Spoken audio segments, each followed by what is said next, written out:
Bonjour chers élèves.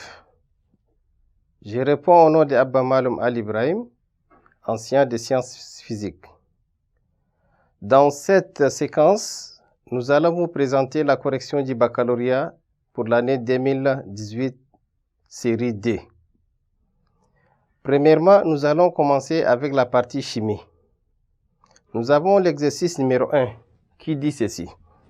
Une solution aqueuse d'un acide carboxylique AH de concentration 0,01 mol par litre, ça veut dire 10 exposant moins 2 mol par litre, a un pH égal à 2,9 à 25 degrés Celsius. À la première question, on nous demande de calculer les concentrations molaires de toutes les espèces chimiques en solution. Maintenant, pour pouvoir calculer la concentration molaire de toutes les espèces chimiques en solution, nous allons, dans un premier temps, écrire l'équation de dissolution de l'acide AH dans l'eau.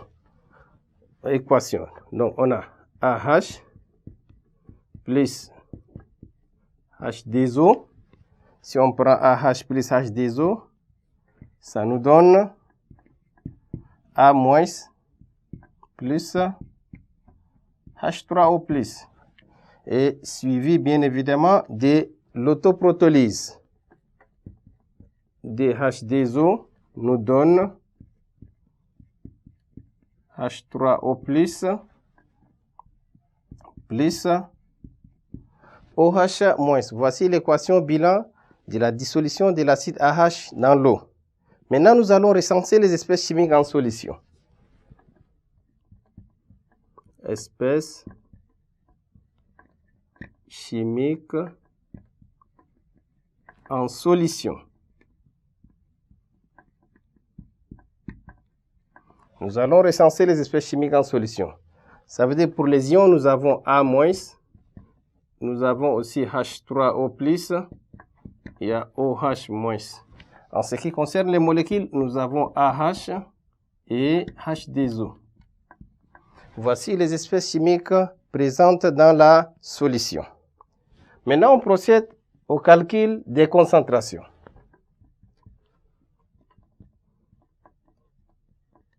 Calcul des concentrations. Calcul des concentrations.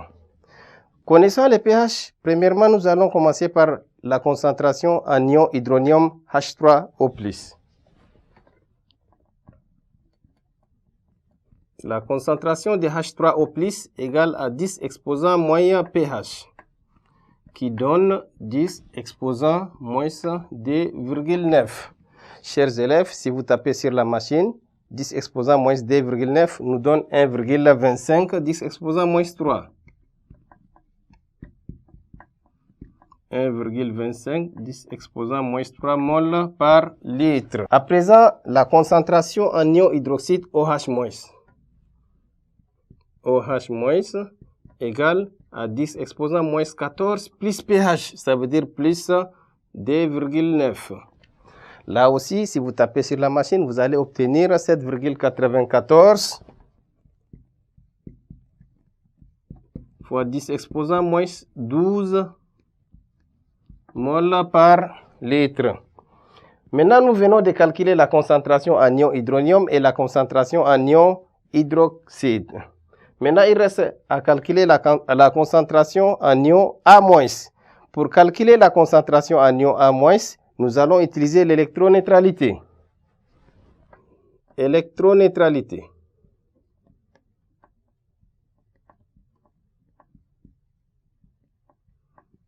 Électroneutralité. Donc, on va avoir la concentration de A- plus la concentration de OH- égale à la concentration de H3O+. La question est de calculer la concentration en A-. On tire la concentration en A- égale à la concentration en ion H3O+, moins la concentration de l'ion OH-. Or, nous sommes en milieu acide. En milieu acide, la concentration de OH- est négligeable devant H3O+.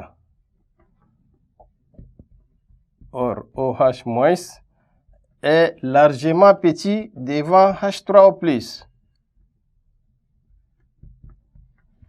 Donc, ça veut dire que la concentration à A- est sensiblement égale à la concentration de H3O+, qui est égale à 1,25 fois 10 exposant moins 3 mol par litre. Maintenant, nous allons utiliser la conservation de la matière pour pouvoir calculer la concentration de AH. Donc, conservation de la matière. Conservation de la matière. On va avoir la concentration de AH aqueuse plus la concentration de A- qui doit être égale à la concentration initiale C. Maintenant, on tire la concentration de AH. Ça veut dire que la concentration de AH égale à C moins la concentration de A-. On remplace les choses par leur valeur. Nous avons C qui est égal à 0,01 mol par litre. Ça veut dire 10 exposant moins D. Donc, nous allons avoir 10 exposant moins 2 moins la concentration de A- qui est 1,25 fois 10 exposant moins 3. 1,25 fois 10 exposant moins 3. Et là même, si vous tapez sur la machine, vous allez avoir AH qui est égal à 8,75 fois 10 exposant moins 3 mol par litre. 8,75 fois 10 exposant moins 3 mol par litre. Voici les calculs des différentes concentrations des espèces chimiques présentes dans la solution. Maintenant, nous allons passer à la question numéro 2. À la question D, on vous dit ceci. Sachant que pour préparer 0,5 litres de cette solution, il a fallu dissoudre dans l'eau 230 mg d'acide pur. Calculez la masse molaire de cet acide AH et donnez sa formule et son nom. Calcul de la masse molaire. Calcul de la masse molaire. Pour calculer la masse molaire, on peut utiliser la relation de la quantité de matière N égale à la masse sur la masse molaire et égaliser cette relation avec N égale à C fois V. En effet, N égale à la masse sur la masse molaire. Or, d'autre part, on a N égale à C fois V. N égale à C fois V. Ce qui veut dire que C fois V égale à la masse sur la masse molaire. On tire la masse molaire. Alors, la masse molaire de cet acide est égale à la masse, le tout sur C fois V. La masse molaire est égale à la masse, le tout sur C fois V. On remplace la masse par sa valeur. On nous a dit que la masse est de 230 mg. Ça veut dire, en application numérique, on va avoir la masse égale à 0,23 g, le tout sur la concentration C. La concentration C est de combien? La concentration C est de 10 exposant moins 2 mol par litre. C'est-à-dire 0,01. Et nous avons aussi le volume qui est de 0,5 litres.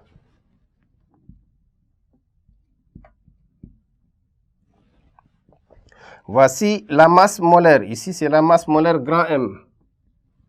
Et là, en faisant cette application numérique, nous obtenons grand M égale à 46 grammes par mol. Nous avons la masse molaire qui est de combien? 46 grammes par mol. Avec grand M égale à 46 grammes par mol. On cherche à déterminer la formule brute de cet acide. Maintenant, nous cherchons la masse molaire de cette espèce. Donc, grand M égale à la masse molaire de notre radical R plus la masse molaire de C plus 2 fois la masse molaire de l'oxygène plus la masse molaire de l'hydrogène. Et le tout doit être égal à 46 grammes par mol. On garde la masse molaire de R qui est inconnue pour nous, plus la masse molaire de carbone, c'est 12, plus 2 fois la masse molaire de l'oxygène, ça veut dire 32, plus la masse molaire de l'hydrogène, c'est 1, qui est égal à 46. 32 plus 12 nous donne 44, plus 1, on obtient 45. Donc la masse molaire de ces radicales R égale à 46 moins 45, qui est égal à 1 gramme par mol.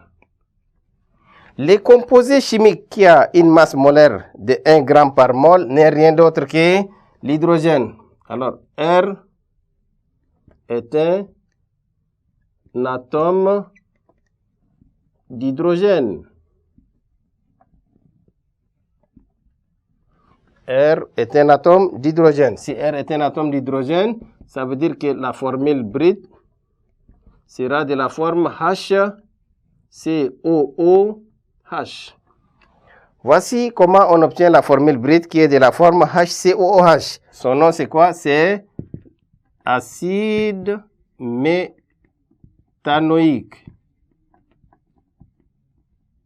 Son nom est l'acide méthanoïque.